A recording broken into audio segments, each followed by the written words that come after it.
Bonjour. Quel beau texte, la parabole des talents. Mais un texte auquel nous sommes habitués, alors nous ne saisissons plus la fraîcheur, la force d'un tel texte. Imaginez-vous un maître de maison qui quitte et qui donne tous ses biens à ses serviteurs, qui confie tout à ses serviteurs. On ne peut pas s'imaginer une telle situation. Cela veut dire que le maître a une confiance presque absolue dans ses serviteurs. Et avoir une telle confiance veut dire qu'il les aime de tout son cœur pour leur remettre tous ses biens. Alors, on voit que les talents, c'est tout d'abord une question d'amour.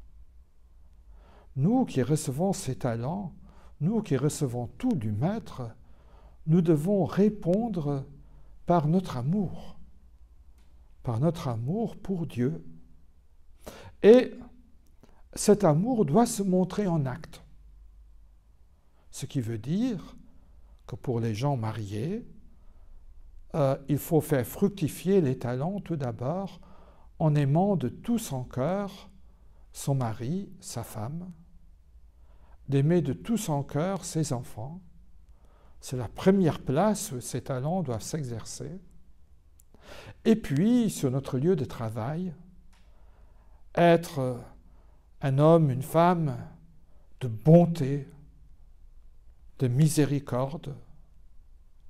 Et puis, notre champ s'élargit aussi au monde entier, comme nous le montre notre pape dans ses encycliques Fratelli Tutti et Laudato Si. Le monde, la maison commune, nous est confié.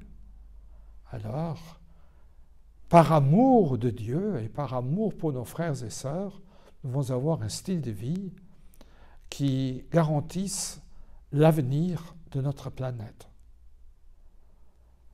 Par amour pour Dieu et par amour pour nos frères et sœurs, nous sommes toujours appelés à un engagement de justice global.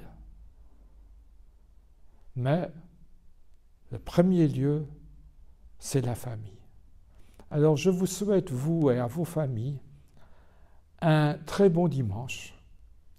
Et n'oubliez pas de faire attention à votre santé. Merci.